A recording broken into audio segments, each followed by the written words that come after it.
Συλλογικότατε, σεβαστοί πατέρες, κυρίες και κύριοι, χαίρετε.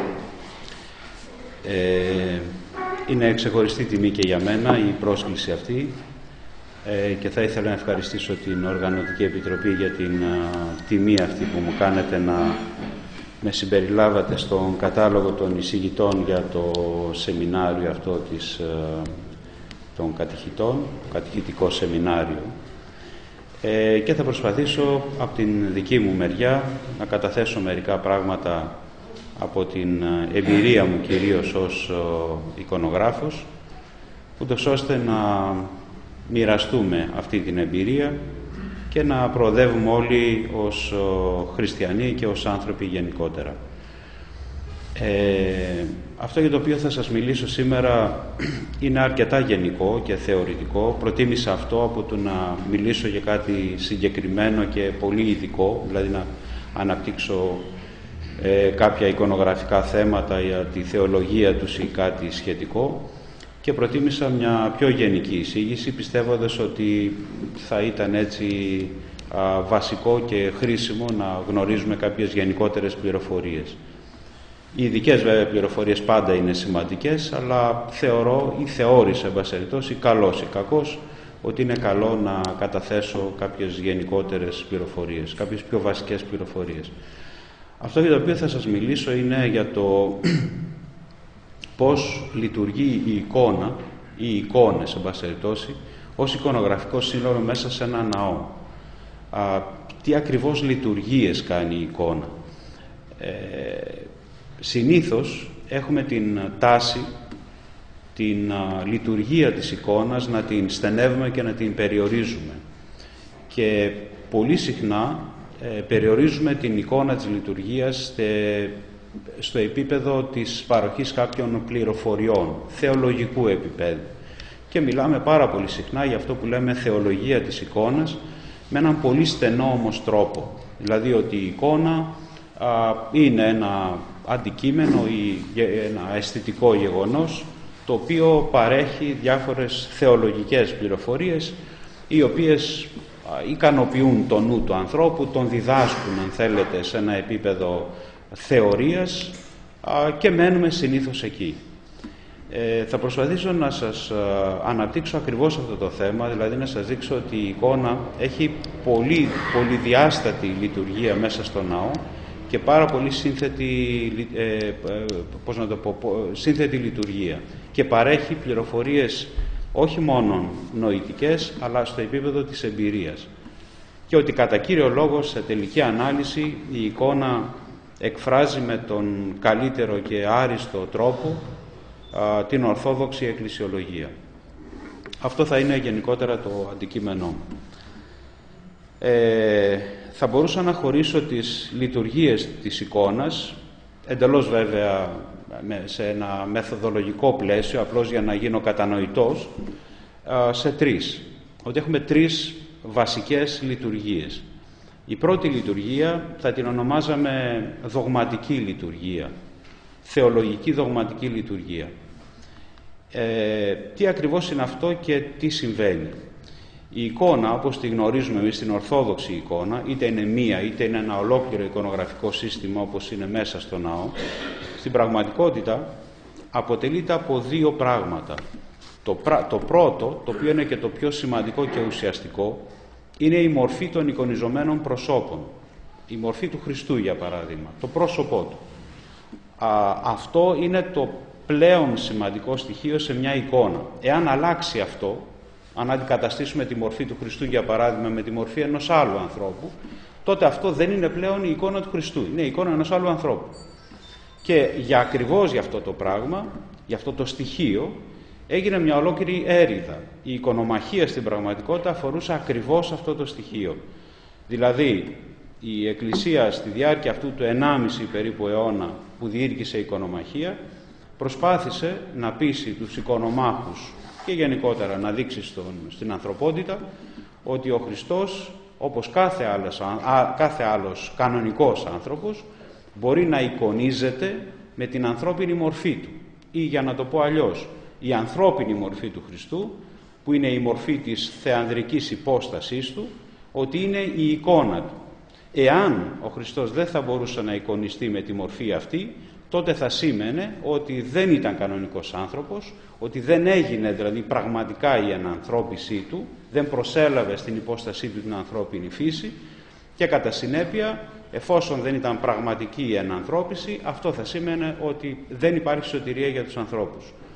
Γι' αυτό ακριβώς το λόγο η Εκκλησία προσπάθησε στη διάρκεια αυτής της διαμάχης, και το έκανε, να δείξει ότι η μορφή του Χριστού είναι στην πραγματικότητα η εικόνα του. Βεβαίως αυτό δεν σημαίνει ότι είναι αρκετή μια φωτογραφία, για παράδειγμα, ενός προσώπου στο να φτιάξουμε την εικόνα. Η εικόνα είναι κάτι πολύ περισσότερο από αυτό. Βεβαίως είναι η μορφή, όμως σε αυτήν εμείς προσθέτουμε πολλά άλλα στοιχεία. Το εμείς σημαίνει εμείς ως Εκκλησία. Εκκλησία διά των ζωγράφων, βεβαίως, γιατί δεν μπορεί το κάθε μέλος της Εκκλησίας να ζωγραφίζει. Ζωγραφίζουν οι ζωγράφοι, εκφράζοντας όμως όλο το σύνολο της Εκκλησίας, το σώμα της Εκκλησίας. Εμείς λοιπόν ως Εκκλησία προσθέτουμε στην εικόνα αυτή, στην μορφή, πολλά άλλα στοιχεία, τα οποία πολλές φορές δεν αντιστοιχούν στην ιστορία ή στην πραγματικότητα, αλλά τα βάζουμε εμείς διότι θέλουμε μέσα από αυτά να εκφράσουμε κάτι θεολογικό, να ερμηνεύσουμε ένα γεγονός ή ένα πρόσωπο και να εκφράσουμε την πίστη μας ή τις πεποιθήσεις μας, τις αντιλήψεις μας για το πρόσωπο αυτό. Έτσι λοιπόν έχουμε το σύνθετο αυτό γεγονός που είναι η εικόνα. Είναι δηλαδή η μορφή ενός προσώπου και ένα, θα ονομάζαμε, τεχνικό κομμάτι, ένα γεγονός τέχνης, το οποίο περιλαμβάνει πολλά πράγματα. Το πρώτο είναι αυτό που σας περιέγραψα τώρα, δηλαδή είναι διάφορες λεπτομέρειες καθαρά εικονογραφικής φύσης. Για παράδειγμα, βάζουμε ένα φωτοστέφανο. Δεν υπήρχε το φωτοστέφανο όταν έβλεπες έναν Άγιο, εμείς το βάζουμε το φωτοστέφανο. Βάζουμε τον Χριστό να φοράει συγκεκριμένα ρούχα, ενώ δεν φορούσε αυτά τα ρούχα, έτσι. Τον βάζουμε να κρατάει Ευαγγέλιο, ενώ δεν κράτησε ποτέ Ευαγγέλιο, αφού δεν έγραψε ποτέ τίποτα και δεν υπήρχε στην εποχή του. Φτιάχνουμε στην Πεντηκοστή, για παράδειγμα, βάζουμε τον Απόστολο Παύλο. Δεν βάζουμε την Παναγία. Τους βάζουμε όλους να κάθονται σε ένα σύγχρονο. Προφανώς δεν έγινε αυτό στην Πεντηκοστή. Εμείς το κάνουμε αυτό. Η Πεντηκοστή ήταν εκεί οι Απόστολοι. Εμείς όμως το διαμορφώνουμε αυτό πλέον σε μια ζωγραφική σύνθεση. Εμείς ως Εκκλησία το κάνουμε αυτό, γιατί θέλουμε να θεολογήσουμε. Θα σας πω μετά τι θέλουμε να κάνουμε μέσα από αυτό το γεγονός. Με όλα λοιπόν αυτά τα στοιχεία, είτε με τη μορφή, είτε με τα στοιχεία αυτά τα εικονογραφικά που σας περιέγραψα, η εικόνα λειτουργεί θεολογικά. Τι εννοούμε θεολογικά? Το πρώτο πράγμα που κάνει, και είναι και το σημαντικότερο όλων, γι' αυτό και έγινε η εικονομαχία, είναι να βεβαιώσει την αλήθεια όσων εικονίζονται. Η εικόνα του Χριστού, η πρώτη και θεμελιώδης λειτουργία της, είναι να βεβαιώσει την πραγματικότητα της ενανθρώπισης. Εφόσον ο Χριστός εικονίζεται με τη μορφή του και εφόσον αυτή η μορφή είναι η εικόνα του, άρα ο Χριστός έγινε πραγματικός άνθρωπος. Ήταν ο Ιησούς της Ναζαρέτ και είχε αυτήν τη συγκεκριμένη μοναδική μορφή. Άρα βεβαιώνεται η ενανθρώπιση. Αυτό είναι το μέγιστο και το θεμελιωδέστερο πράγμα που μπορεί να κάνει μια εικόνα. Βεβαιώνει την αλήθεια των εικονιζομένων. Στην πατερική θεολογία, είδωλο είναι κάθε μορφή η οποία δεν αντιστοιχεί σε μια πραγματικότητα. Μπορώ να φτιάξω εγώ μια φανταστική μορφή. Αυτή η μορφή είναι είδωλο, γιατί δεν έχει πρότυπο στο οποίο αναφέρεται, δεν είναι δηλαδή η υποστατική μορφή μιας υποστάσεως, είναι ένα φάντασμα που το έβγαλα εγώ από το μυαλό μου. Αυτό είναι ένα είδωλο. Οι εικόνες δεν είναι είδωλα, γιατί αντιστοιχούν σε μια πραγματικότητα. Άρα, εικονίζω στην βυζαντινόν αντίληψη σημαίνει γράφω τις μορφές προσώπων και ιστορικών γεγονότων και ιστορώ, καταγράφω και βεβαιώνω την ιστορία με αυτόν τον τρόπο. Γι' αυτό και η ιστόρηση ενός ναού είναι το ίδιο σημαντική όσο και το ίδιο το Ευαγγέλιο. Γι' αυτό και οι πατέρες στην 7η Οικουμενική Σύνοδο συνδέουν τα δύο αυτά γεγονότα, δηλαδή την εικόνα και το Ευαγγέλιο, και τα χαρακτηρίζουν ως ισόκυρα. Μάλιστα υπάρχουν κάποιοι από τους πατέρες που δίνουν και μία, θα λέγαμε, προτεραιότητα στην εικόνα, με την έννοια ότι η εικόνα έχει ένα μεγαλύτερο εμπειρικό βάρος. Η εικόνα δείχνει το πράγμα, ενώ ο λόγος μιλάει για ένα πράγμα. Η εικόνα δείχνει το ίδιο το πράγμα, τη μορφή του βεβαίως, και όχι κάτι περισσότερο. Αυτή λοιπόν είναι η πρώτη δογματική λειτουργία της εικόνας. Πάρα πολύ σπουδαία, πάρα πολύ σημαντική. Και όπως καταλαβαίνετε, για λόγους κατηχήσεως, είναι ό,τι πιο σπουδαίο έχουμε στα χέρια μας. Δηλαδή βάζεις έναν άνθρωπο που θέλει να γίνει χριστιανός, τον βάζεις σε μια εκκλησία και του λες ότι αυτή είναι η πίστη μου. Αυτά είναι τα γεγονότα δηλαδή της σωτηρίας. Και είναι γεγονότα, δεν είναι ιδέες, δεν είναι φαντάσματα, ποιητικά φαντάσματα που προέκυψαν από το μυαλό μου. Υπάρχει όμως και μια επιπλέον δογματική λειτουργία. Αυτό που σας είπα προηγουμένως. Με όλα τα στοιχεία τα οποία εμείς προσθέτουμε στις εικόνες, αυτά τα περιφερειακά στοιχεία δηλαδή, τις λεπτομέρειες αυτές, θεολογούμε εμείς ως Εκκλησία. Δηλαδή, έχουμε το κεντρικό γεγονός, αλλά εμείς ως Εκκλησία αυτό το ερμηνεύουμε με ένα δικό μας τρόπο, γιατί έχουμε την δική μας πίστη. Και άρα θέλουμε να δείξουμε μέσα από αυτές τις λεπτομέρειες την θεολογία του προσώπου ή του γεγονότος. Βάζουμε στον Χριστό να κρατάει Ευαγγέλιο, γιατί αυτός ουσιαστικά κήρυξε, πραγμάτωσε το γεγονός της σωτηρίας, το οποίο καταγράφεται μέσα στο βιβλίο. Τον βάζουμε να φορά ρούχα αρχαίων Ελλήνων φιλοσόφων και όχι τα εβραϊκά ρούχα που φορούσε στην πραγματικότητα. Με τα ρούχα αυτά θέλουμε να δείξουμε ότι αυτός ήταν ο αληθής σοφός, ο μόνος αληθής σοφός και όχι η σοφή των αρχαίων. Αυτό φανταστείτε ότι σε μια εποχή που υπήρχε αυτή η διαμάχη του χριστιανισμού με τον αρχαίο ελληνικό κόσμο, την αρχαία φιλοσοφία, είχε ένα τρομακτικά μεγάλο βάρος αυτή η πληροφορία. Σήμερα μάλλον δεν ενδιαφέρει κανέναν, ας πούμε, αλλά μπορεί και να ενδιαφέρει. Θα δούμε, δηλαδή η εξέλιξη των πραγμάτων μπορεί να μας οδηγήσει ξανά ακριβώς στην ίδια πραγματικότητα. Και υπάρχουν και πάρα πολλά άλλες λεπτομέρειες, οι οποίες είναι πολύ σημαντικές. Δες αυτό που σας είπα πριν για το γεγονός της Πεντηκοστής. Δεν βάζουμε όλα τα πρόσωπα που ήταν εκεί, που ήταν πολύ περισσότερα, ούτε καν την Παναγία. Βάζουμε μόνο τους 12 Αποστόλους να κάθονται σε ένα σύνθρονο και να δέχονται το φωτισμό του Αγίου Πνεύματος. Αυτό γιατί το παριστάνουμε έτσι και δεν κάνουμε απλά μια σκηνή με ένα δωμάτιο με πάρα πολλούς ανθρώπους μέσα και την Παναγία και να έρχεται το Άγιο Πνεύμα σε όλους. Γιατί επιλέγουμε αυτή τη μορφή που έχουμε τώρα στις εικόνες μας? Το κάνουμε γιατί θέλουμε να δείξουμε κάτι πιο συγκεκριμένο. Ότι δηλαδή η Πεντηκοστή είναι η γενέθλια ημέρα της Εκκλησίας, έρχεται δηλαδή ο Παράκλητος, το Πνεύμα της Αληθείας και φωτίζει όλη την Εκκλησία, η οποία εκπροσωπείται από τους Αποστόλους Παύλα Επισκόπους, οι οποίοι κάθονται στο σύνθρονο. Και άρα ο φωτισμός του Αγίου Πνεύματος δεν είναι μια ιδιωτική υπόθεση κάποιων ανθρώπων που ήταν κάποια συγκεκριμένη χρονική στιγμή εκεί, αλλά είναι κάτι το οποίο συμβαίνει διαρκώς μέσα στη ζωή της Εκκλησίας. Επομένως, αυτή η μορφή τι κάνει? Είναι μια σχηματική παράσταση της Εκκλησίας, του σώματος της Εκκλησίας. Ό,τι ακριβώς σημαίνει δηλαδή σε μια οικουμενική σύνοδο. Έχουμε ακριβώς το ίδιο γεγονός, το ίδιο φαινόμενο. Βλέπετε λοιπόν πως η τέχνη μέσα από αυτές τις παράπλευρες λεπτομέρειες πόση θεολογία βγάζει, πόσο διδάσκει τους πιστούς. Αυτό είναι το πρώτο επίπεδο λειτουργίας της εικόνας μέσα στο ναό, το δογματικό θεολογικό. Μπαίνει κάποιος μέσα, βλέπει όλα αυτά, πληροφορείται για όλα αυτά. Του εξηγεί κάποιος βεβαίως, γιατί κανείς δεν μπορεί να ξέρει αυτές τις ερμηνείες, του εξηγούμε τις ερμηνείες και πληροφορείται ένας πιστός όλες αυτές τις αλήθειες και τις πιστεύει και τις δέχεται. Όμως η λειτουργία της εικόνας δεν σταματάει εκεί. Προχωράει ακόμη πιο πέρα σε πολύ πιο λεπτά πράγματα και πιο εμπειρικά πράγματα. Αυτό το οποίο επέλεξαν οι πρόγονοί μας, τον τρόπο τον οποίο επέλεξαν οι πρόγονοί μας να παρουσιάζεται η εικονογραφία μέσα σε ένα ναό, ο οποίος βεβαίως συνδέεται και με την αρχιτεκτονική του ναού και την σημειολογία, την θεολογία θα λέγαμε που έχουν οι αρχιτεκτονικές φόρμες, είναι εξαιρετικά ενδιαφέρον, ο τρόπος είναι ενδιαφέρον και πολύ σημαντικός. Βασίζεται ο ζωγραφικός αυτός τρόπος κατά κύριο λόγο σε αρχαιοελληνικές παραδόσεις ζωγραφικές διαφόρων εποχών και εν πάση περιπτώσει αυτό το οποίο μαζεύτηκε, το υλικό, αναπλάστηκε μέσα στην Εκκλησία και δημιουργήθηκε αυτό που ξέρουμε σαν βυζαντινή ζωγραφική.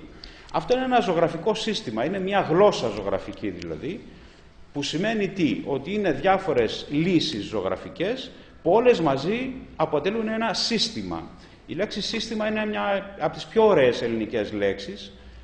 Έχουμε χάσει λίγο το νοημά της, αλλά είναι πραγματικά καταπληκτική λέξη. Σύστημα σημαίνει διάφορα πράγματα τα οποία στείνονται μαζί, συνστείνονται, ίστανται μαζί δηλαδή, και αν αφαιρέσεις ένα, πέφτουν όλα.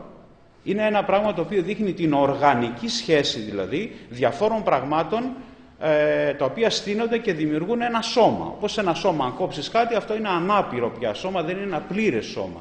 Έτσι είναι και ένα ζωγραφικό σύστημα. Αυτό είναι η βυζαντινή ζωγραφική. Είναι ένα σύστημα λύσεων που κάνει κάτι, παράγει κάτι.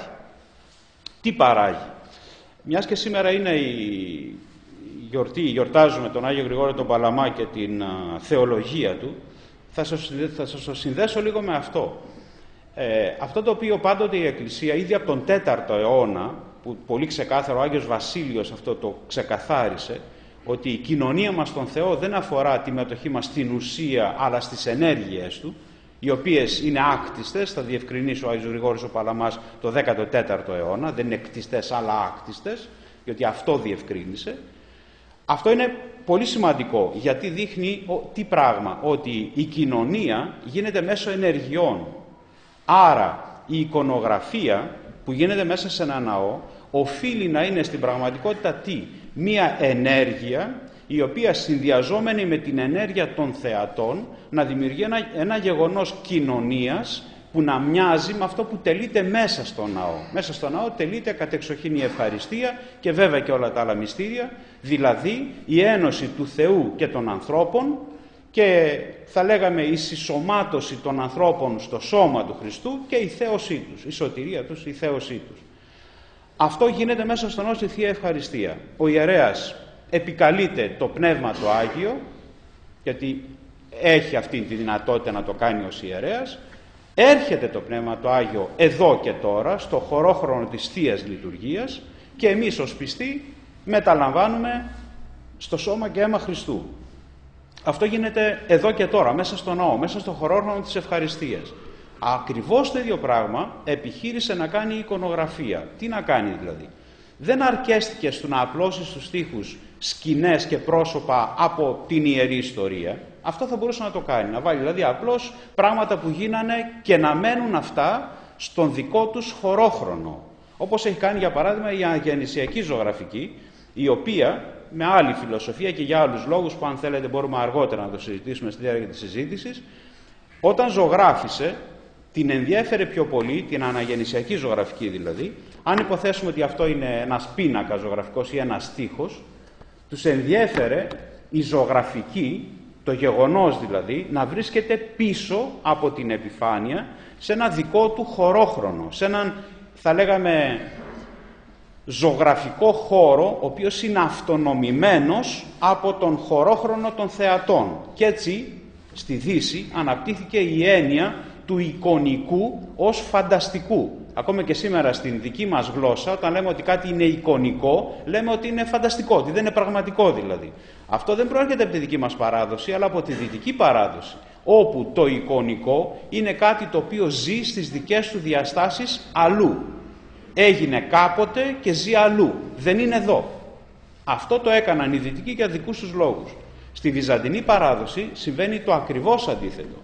Η επιθυμία των βυζαντινών ζωγράφων ήταν ακριβώς η αντίθετη. Δηλαδή, ό,τι ζωγραφίζεται στους στίχους, να φύγει από τους στίχους και να έρθει μέσα στον χωρόχρονο στον οποίο ζουν οι θεατές. Δηλαδή, ό,τι εικονίζεται, που είναι απόν στην πραγματικότητα, να γίνει παρόν μέσα στο χωρόχρονο της Εκκλησίας, ούτως ώστε οι πιστοί, όταν εισέρχονται μέσα στο ναό, να έχουν την αίσθηση, όχι απλώς την νοητική πληροφορία, την αίσθηση, δηλαδή να έχουν την εμπειρία ότι ό,τι ζωγραφίζεται είναι κοντά τους σε μια διαρκή σχέση μαζί τους. Παράδειγμα, για να είμαι έτσι πιο σαφής και συγκεκριμένος. Όταν εισέρχεσαι στο ναό, βλέπετε τον τρούλο, σε έναν παραδοσιακό, τυπικό βυζαντινό ναό, ας πούμε, σταυροειδή εγγεγραμμένο με τρούλο. Ο Παντοκράτορας πάντοτε κοιτάζει τον εισερχόμενο στο ναό. Δεν είναι ανάποδα φτιαγμένο να κοιτάζει προς το ιερό, κοιτάζει αυτόν που εισέρχεται στο ναό. Το σημείο αναφοράς του είναι ο θεατής δηλαδή.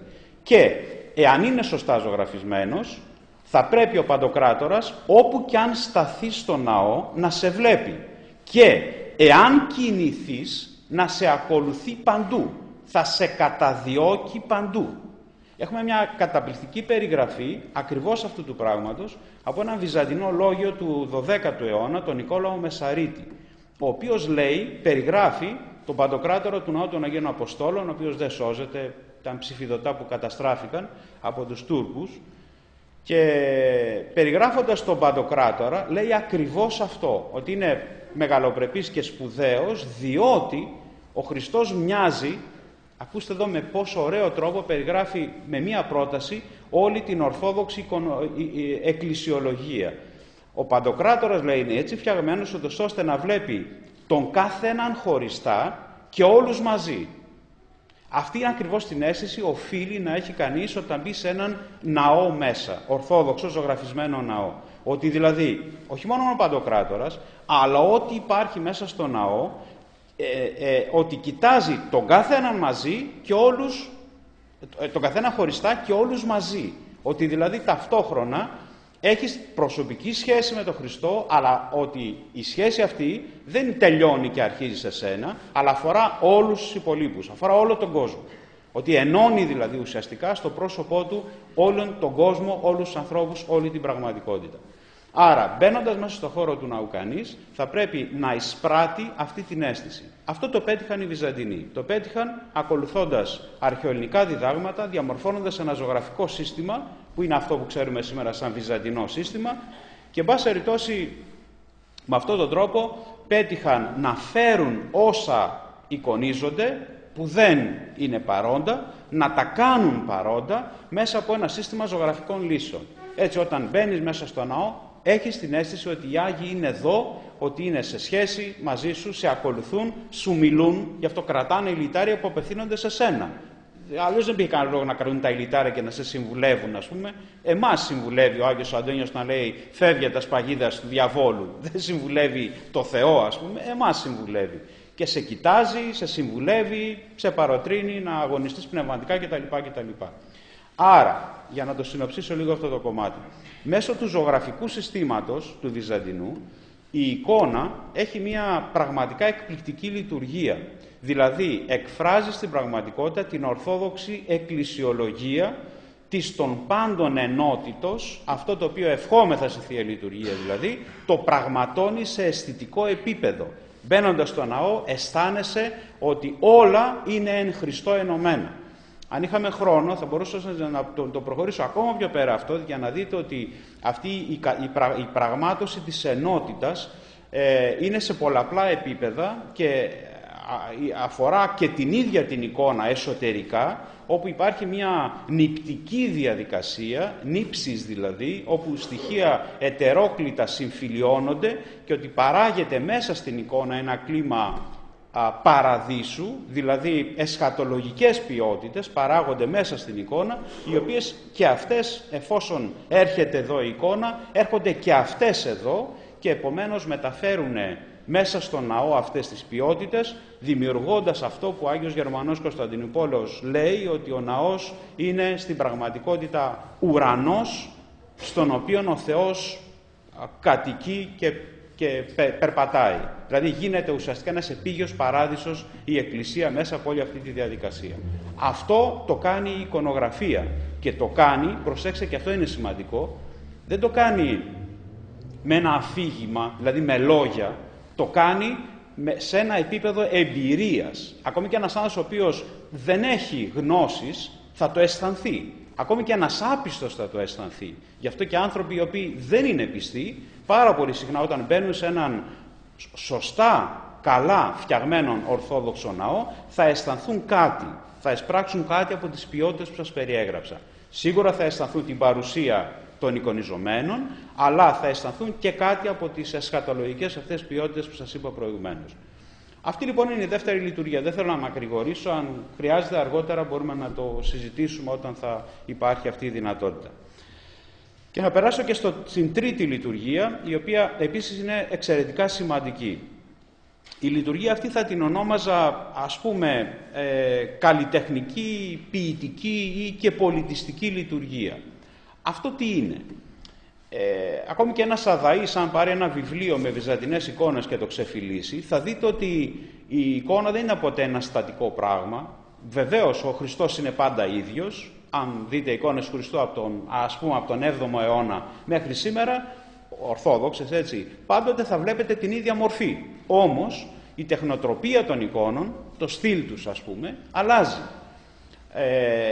Αλλάζει τι δηλαδή? Αλλάζει ο τρόπος με τον οποίο ο κάθε ζωγράφος σε κάθε εποχή χειρίζεται αυτό που ήταν η βυζαντινή ζωγραφική, αυτό που ήταν το σύστημα δηλαδή. Κατά εποχή αυτό αλλάζει και από ζωγράφο σε ζωγράφο άλλαζε.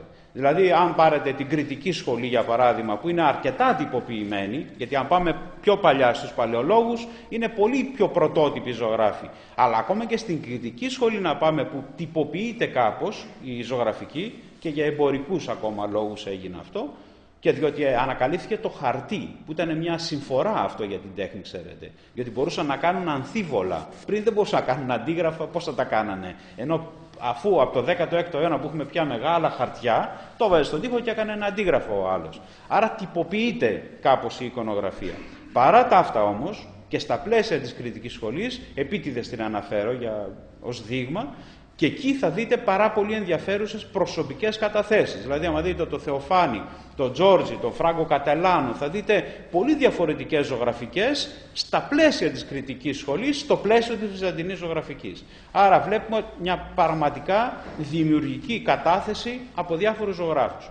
Αυτό λοιπόν το στοιχείο, αυτό είναι η ποιητική πλευρά της εικόνας, όπου ο κάθε ζωγράφος μπορεί να εκφράσει τον εαυτό του.